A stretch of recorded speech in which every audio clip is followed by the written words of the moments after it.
ಎಲ್ಲರಿಗೂ ನಮಸ್ಕಾರ. ನಾನು ಶಂಕರ್ ಭಟ್. ನನ್ನ ಹೊಸ ಯೂಟ್ಯೂಬ್ ಚಾನಲ್ ಹೋರಾಟದ ಅಮೃತ.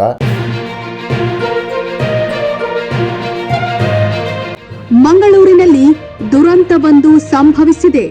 ನಿಯಮ ಮೀರಿ ನಡೆಯುತ್ತಿರುವ ಕಾಮಗಾರಿಗಳಿಂದ ಅಮಾಯಕ ಜೀವಗಳು ಬಲಿಯಾಗುತ್ತಿವೆ. ಇದಕ್ಕೆ ತಾಜಾ ಉದಾಹರಣೆ ಎಂದರೆ ಇತ್ತೀಚೆಗೆ ಮಂಗಳೂರು ನಗರದ ಬಲ್ಮಠ ಬಳಿ ನಿರ್ಮಾಣ ಹಂತದ ಬಹುಮಹಡಿ ಕಟ್ಟಡ ಕುಸಿದು ಉತ್ತರ ಪ್ರದೇಶ ಮೂಲದ ಚಂದನ್ ಕುಮಾರ್ ಎಂಬಾತ ಜೀವ ತೆತ್ತಿದ್ದಾನೆ. ಈ ಘಟನೆಗೆ ಭೂಕುಸಿತ ಕಾರಣ ಅಂತ ಹೇಳುತ್ತಿದ್ದರಾದ್ರೂ ಅಸಲಿ ಕಾರಣವೇ ಬೇರೆ. ನಿಯಮ ಮೀರಿ ನಡೆಸಿದ ಕಾಮಗಾರಿಗೆ ಈ ಅನಾಹುತಕ್ಕೆ ಕಾರಣ. ಮಂಗಳೂರಿನಲ್ಲಿ ಇದೀಗ ಭಾರೀ ಮಳೆಯಾಗ್ತಾ ಇದೆ. ರೆಡ್ ಅಲರ್ಟ್ ಕೂಡ ಘೋಷಿಸಲಾಗಿದೆ. ಹೀಗಿರುವಾಗ ಮಣ್ಣಿನ ಕೆಲಸ ಮಾಡೋದು ಅಪಾಯಕಾರಿ. ಆದರೂ ಕೂಡ ಬಿಲ್ಡರ್ ಕಾರ್ಮಿಕರನ್ನ ಈ ಕೆಲಸಕ್ಕೆ ಯಾವುದೇ ಮುಂಜಾಗ್ರತಾ ಕ್ರಮ ವಹಿಸದೆ ಇಳಿಸಿದ್ದು ಬೇಜವಾಬ್ದಾರಿ ಅಲ್ಲದೆ ಮತ್ತೇನೂ ಅಲ್ಲ.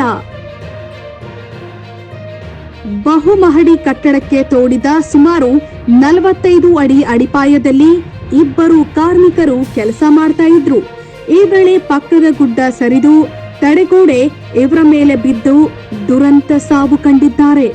ಮಂಗಳೂರಿನಲ್ಲಿ ಇಂತಹ ಸಾಕಷ್ಟು ಕಾಮಗಾರಿಗಳು ನಡೀತಾ ಇದ್ರು ಸಂಬಂಧಪಟ್ಟವರು ಮಾತ್ರ ಅಮೇಧ್ಯ ತಿಂದು ಕಣ್ಮುಚ್ಚಿ ಕುಳಿತಿದ್ದಾರೆ.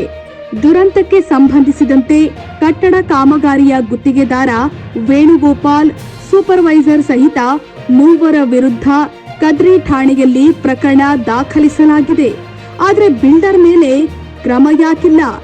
ಸದರಿ ಕಾಮಗಾರಿಯ ಉಸ್ತುವಾರಿ ಹೊತ್ತಿರೋದು ರೋಹನ್ ಕಾರ್ಪೊರೇಷನ್.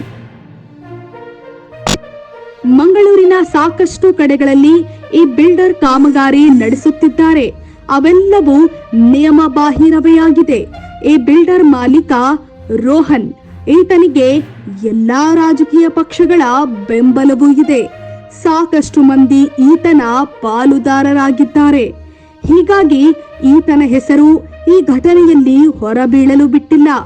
ಮಂಗಳೂರಿನ ಪಂಪ್ವೆಲ್ ಬಳಿ ಇರುವ ನಾಗೂರಿನಲ್ಲಿ ಮತ್ತು ಕೆಎಸ್ಆರ್ಟಿಸಿ ಬಸ್ ನಿಲ್ದಾಣದ ಬಳಿ ಹೀಗೆ ಅನೇಕ ಕಡೆ ಈ ಬಿಲ್ಡರ್ ಕಾಮಗಾರಿ ನಡೆಸುತ್ತಿದ್ದಾನೆ.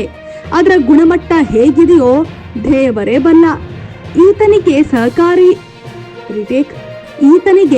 ಸಹಕಾರಿ ಧುರೀಣನೊಬ್ಬ ಬೆನ್ನಿಗೆ ನಿಂತಿದ್ದಾನೆ. ನಗರದ ಬಲ್ಮಠದಲ್ಲಿ ದುರಂತಕ್ಕೆ ಸಂಬಂಧಿಸಿದಂತೆ ಮಂಗಳೂರು ಮಹಾನಗರ ಪಾಲಿಕೆಯ ಆಯುಕ್ತರು ದಿಟ್ಟ ಕ್ರಮ ಕೈಗೊಂಡಿದ್ದಾರೆ. ಯಾವುದೇ ಕಾಮಗಾರಿ ನಡೆಸದಂತೆ ನಿರ್ಬಂಧಿಸಿ ಆದೇಶ ಹೊರಡಿಸಿದ್ದಾರೆ. ಇವರ ಹೊರತಾಗಿ ಯಾರೊಬ್ಬರೂ ಕ್ರಮ ಕೈಗೊಂಡಿಲ್ಲ. ಪಾಲಿಕೆಯ ನಿಯಮಗಳನ್ನ ಮೀರಿ ನಡೆಯುವ ಕಾಮಗಾರಿಯನ್ನ ನಿಲ್ಲಿಸದೆ ಹೋದ್ರೆ, ಬಿಲ್ಡರ್ನ ಮೇಲೆ ಕಠಿಣ ಕ್ರಮ ಜರುಗಿಸದೇ ಇದ್ರೆ ಇನ್ನೆಷ್ಟು ಜೀವಗಳು ಬಲಿಯಾಗುವುದೋ ಗೊತ್ತಿಲ್ಲ. ಈ ಬಿಲ್ಡರ್ನ ಬಗ್ಗೆ ಅಮೃತ ಮಾಹಿತಿ ಕಲೆ ಹಾಕುತ್ತಿದ್ದು ಮುಂದಿನ ಸಂಚಿಕೆಯಲ್ಲಿ ದಾಖಲೆ ಸಮೇತ ಈತನ ಅಕ್ರಮಗಳನ್ನ ಬಯಲಿಗೆಳೆಯಲಿದೆ.